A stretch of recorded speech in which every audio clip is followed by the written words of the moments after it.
Hello, everybody. Thank you for tuning in. My name is Verity, and I'm a features writer at The Mirror, and I'm here with our very own Love Island columnist for 2021, Marcel Somerville. Hi, how are you? Verity, how you doing? You all right? Yeah, I'm good, thank you. I'm kind of reeling a bit from the news that someone is going to be dumped tonight already. Yeah, like the cliffhanger was ridiculous. Like I was like, wait, what's happening? Is someone coming in? Is someone going home? Yeah. Literally, they're doing it big. They go in and they go in hard right Mhm. from the start of the show. And I felt like the first episode was a bit tame. So like now Yeah. the second episode is coming with this craziness. I can't even imagine what's going to be happening next. Yeah, do you think that whoever gets dumped will be actually booted off, or do you think maybe they'll go into some kind of secret other house? I feel like it would just be so soon to say goodbye, and I really like all of the girls. It'd be a shame to say goodbye so quickly. It would be a shame. There's always a possibility. Obviously, this is speculation, but potentially they could be booted out to then be brought back in at a later date, or Yeah, it could be like this is just me spitballing. Casa or Moore could be coming sooner than you expect, and they could be thrown into another house, and then there's other people in there. Actually, no, I'm going too wild. I'm going too wild. I feel like I'm gonna rein it in a little. I'm gonna rein it in a little bit. yeah, yeah. Come on They now. might be. I feel like they're gonna be going home. I actually do feel like they're gonna be going Really? home. I really And do. and so, who do you think? So obviously, it depends on who Chloe chooses. She's got her pick of the Yeah. boys. Who do you think that she will choose? So there's options, right? So like obviously she had a couple kisses with Aaron, and she was oh like I do like Aaron. Then Mhm. at the same time, I feel like she's got a bit of a thing for Brad as well. But then Yeah. there's also Jake. I feel like Hugo and Toby aren't really her type. So I feel like Kaz No. and Sharon are okay. But I feel like the other three girls, they're in a bit of a pickle. Yeah, I mean, yeah, she's sort of had a couple of chats with Brad and Aaron. But with Jake, what do you think about Jake and Liberty? I think Liberty seems to really like Jake already. And I don't know if there's maybe like a touch of insecurity, like when as soon as she found out that another girl was coming in, she was like, her face just dropped, and she was like, "Oh my god, is she blonde?" Like, what do you I think about those two? I definitely feel like Liberty feels like she might be at risk because they're both blonde. Like her and Jake, like they've got a little bit of banter chemistry, but I don't feel like there's a romantic spark there. Plus, Mhm. Jake's body language on the first episode, after she had stepped forward when Brad came in, he was a bit like, "Wow, all right, cool." So like you you don't really like me that much, do you know what I mean? But like, Yeah, obviously, like they've kind of like built up a little bit of a rapport. But I feel like Jake is definitely like he's not putting all of his eggs into the basket, as we love to say on Love Island. He's yes, not he doing it did. with Liberty because it's early days, and she's already shown him that if someone does come in, that she might go wandering. Do you know what I mean? Yeah, I mean, I guess it's too early really to sort of have any proper loyalty. And we always look back at the end of the series at like the first day couples, and it's always quite funny. It's like, oh, like as if. Um, Literally, like they never pair up. They never yeah, last. They never yeah. last. And so during the first coupling session in episode one, no one stepped forward for Hugo or Toby. Yeah. Obviously, you know how that feels. That happened to you. Well, Bertie, I didn't think you were gonna bring it up, but nah, Sorry. like literally, it is the most awkward moment of your entire life. The Oh moment you God. walk down and you get no love straight away is the Oh. worst moment. But for me, I feel like Toby came in and he came in really hot. Like he was really like, yo, like his intro video, he was like, I'm in all the DMs, I love all the girls. And then he came down and he got got the rejection. And it was like, I feel like for him, it kind of like knocked him, but he's definitely got the character to kind of like build himself back up because Yeah. he's definitely the funny one in the group. So I feel like Hugo might be finding it a little bit harder because Hugo is a little bit shyer than him. So maybe that might have knocked him, and he's gone even more into his shell.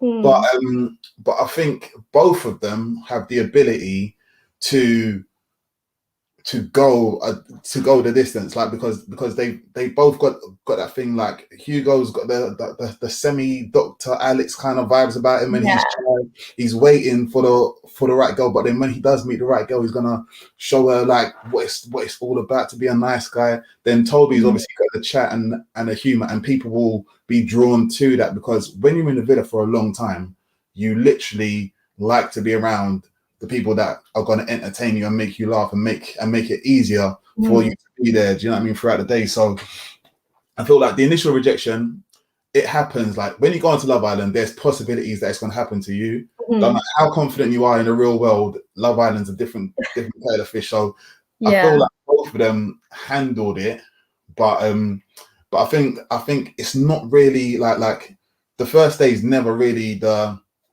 end of it because. As you can see from last night's episode, like Toby's fully in the game. I feel like Hugo is still taking a bit longer to kind of like get involved with things, but he's opening up a little bit as well. Yeah, and I think it does come down a lot more to personality, especially like when you're a couple of weeks in. And as you say, when you do have to spend time with each other, I think, it's probably you're best off to have your personality and your sense of humor. I think that will get you a lot further than maybe people give credit for.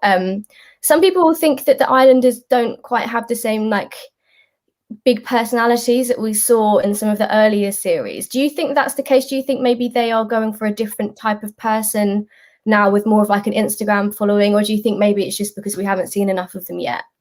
Do you know what? Like, I feel like everyone, I think season 2 and season 3, the personalities that were on those shows were definitely like, these are characters. Even in season 4 as well, there were some big characters. But I feel like a lot of people probably are seeing the people that are in the later shows, the later seasons, and kind of like comparing them to other people, because I find myself doing it as well. I find myself kind of like doing it to the new one. So it takes a little while to work out the new people's personalities. So I feel like there will definitely be people there that have got the chat, because like on my season, I know me, Chris, Kem, like we was just jokes. Like that was the glory days, wasn't it? Olivia Atwood, she was a character. She was just literally a character. Do you know what I mean? So it's like everyone had little things to them, but it was all quite new. So like when you're watching the show, you're kind of comparing them because there's been so many characters beforehand. You're naturally comparing them. So I think we will definitely find out people's characters, and they will come into like more. But I feel like it's the first couple of days, and people have been in their shows. Even on the first day, like the girls were finding it hard to like step forward and all that kind of stuff, because they were a bit like anxious about what they were doing. Do you know what I mean? So I think and it must be terrifying. It's the worst. Yeah, I bet. Kyle's asked, what will be the new I Was in Blazing Squad this year? Do you know what? Like there will only ever be one I Was in the Blazing Squad. Do you know what I mean? Like it's you know what I mean? Like it's a trademark thing. Do you know what I'm saying? I feel like potentially there is definitely going to be a bombshell who's got some sort of history. Do you know what I mean? 100%. They can't have a Love Island without someone saying, "Oh, my dad's this person," or there's always going to be one person who's got like a kind of like celebrity kind of like. Do you know what I mean? Yeah, always, and there's always it's part of the formula. Yeah, we've got some people that we thought were going in that haven't gone in yet, and if they are correct, then we definitely have got some celebrity connections. Is this a scoop? Is this a scoop we've got going on? Well, I just mean the people that have been like put forward as like, oh, we think this person's going in, but I guess you never really know until they turn up or don't. I wanted to bring up, unfortunately, the toe sucking incident that Jake filmed. I think we all know why. We all know. So basically, that's your personal phone, Villa, your personal Villa phone, and we all know that Jake has a foot fetish. Yeah. So the fact that he's got that, on his personal Villa phone is a bit concerning. Hopefully he's not sneaking off to any private areas with his phone, trying to do anything. Yeah, I mean, Vaguely weird. and it's not like he's kept it a secret, so he's He really was sort like, of I'm outed recording. himself I'm there. recording. And he was like, well, how did it taste? Oh, did he say that? Yeah. Wow. I didn't clock that bit. I didn't clock that bit. Wow. Yeah. He's a pervert. he's a dirty boy. And so we also had we've had some swerving already. We had Shannon swerving Toby in the Horny Devil challenge, and she's not really interested in Aaron either, it seems, who she's coupled up with. Do you think that she is just sort of playing her cards close to her chest? Is she waiting for the right guy to come in, or can you see her maybe actually ending up fancying one of the boys we've already got? Do you know what? I think Shannon actually fancies Brad. Oh, really? I feel like there's something there, because when I on the first episode, like they were talking about who you were paired up with, and like she was looking for a boy who's got a bit more banter, a bit more this and a bit more chat and all that kind of stuff. And then she said like Brad, and I was like, not gonna lie to you, Brad's a good looking chap, but he definitely doesn't have the chat. I don't feel. I feel like he's not bantery. He's not really things like. Sometimes I can't really understand what he's saying, but he's got the looks, but I don't think he's got the chat. So when she said that, I was like, really? Maybe you just fancy him and you're imagining him having the chat.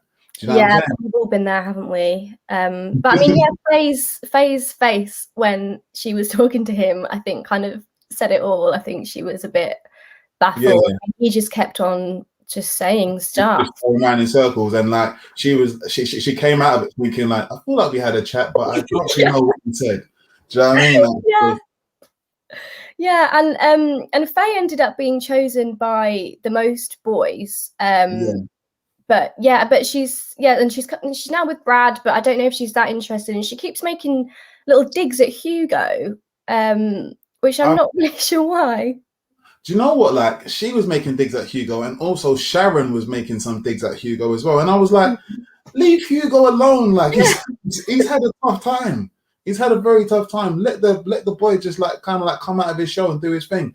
Because like, I feel like, and even that Chloe made a dig at Hugo as well. Like, I don't know why. Yeah.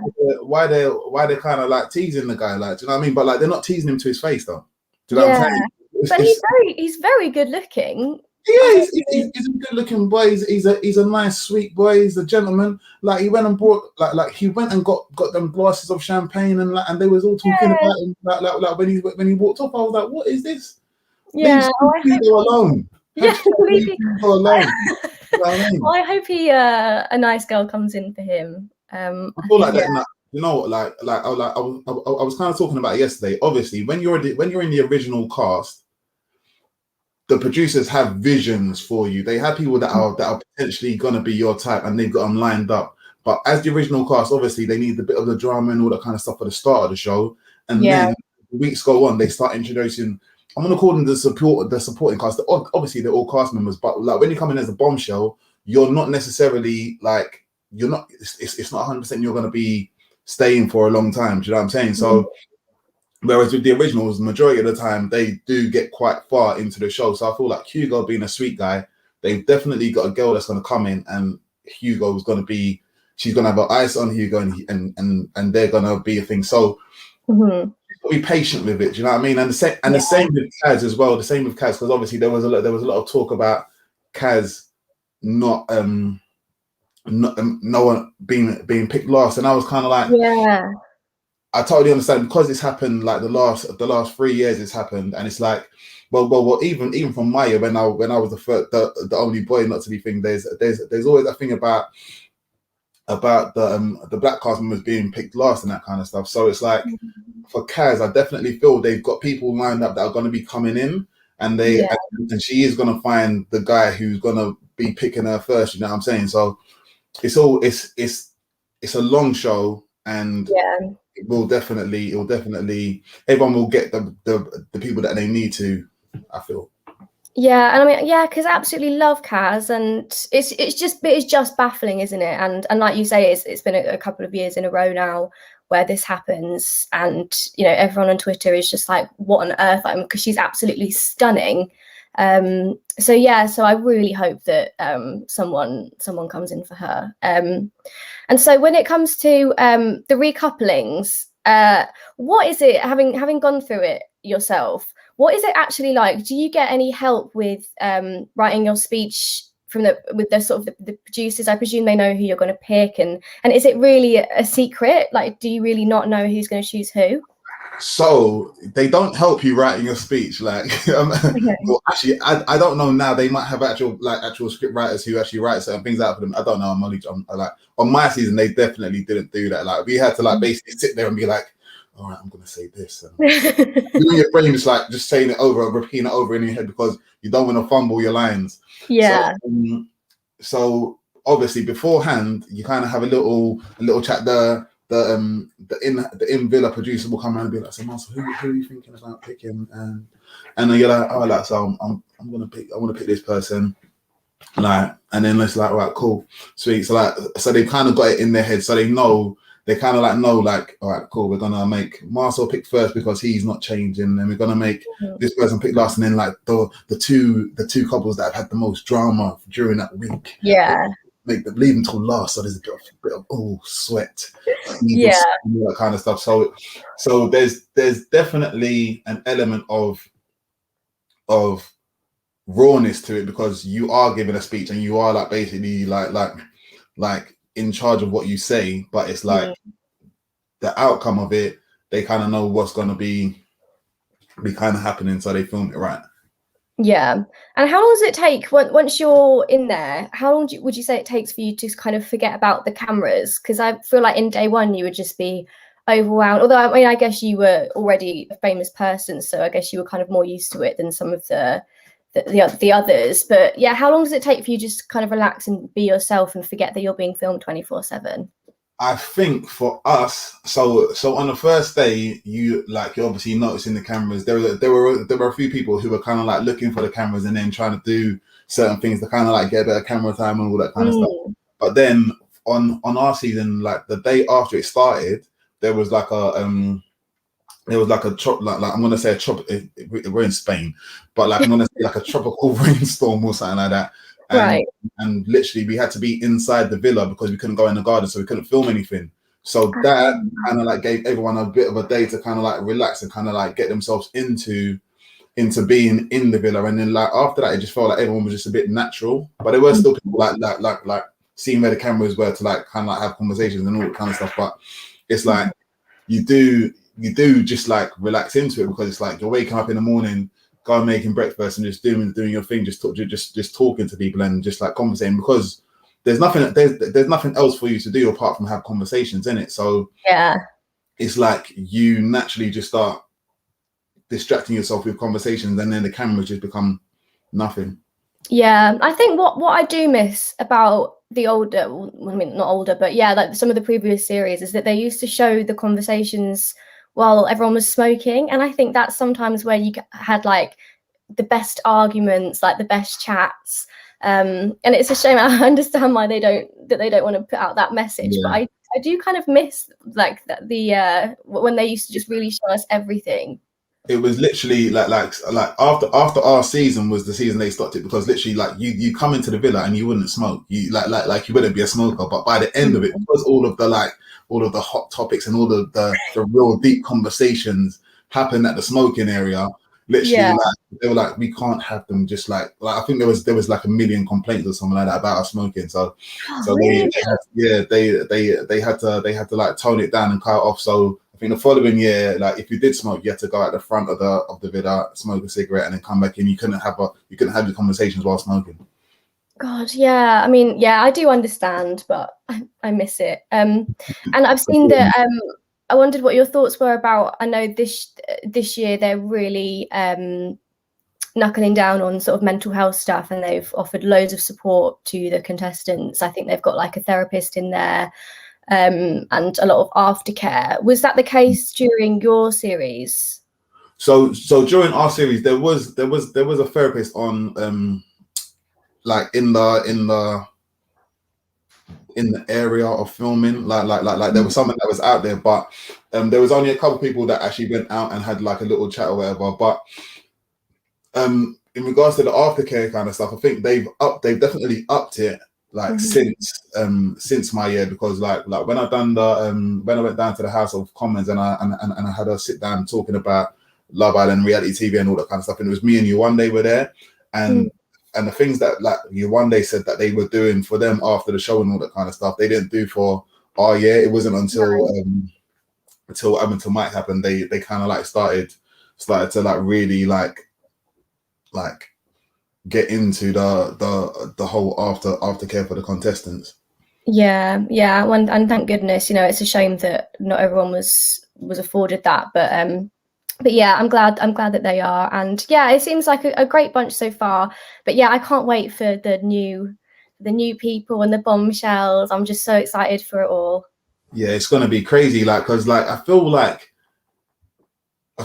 they're definitely going to be going big with everything that they do on this season, because it's the first season back after a pandemic. Everyone's been looking forward to it, and I feel like I can't wait to see what happens tonight, because literally it's mental that they're actually like going to be sending someone home already.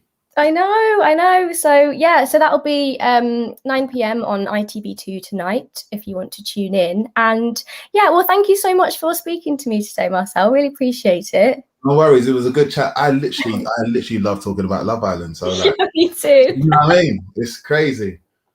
Yeah, it's such good fun. Cool. And then we'll see you again next week. So thank you so much, and thank you for tuning in, everybody. And I'll see you soon. Bye.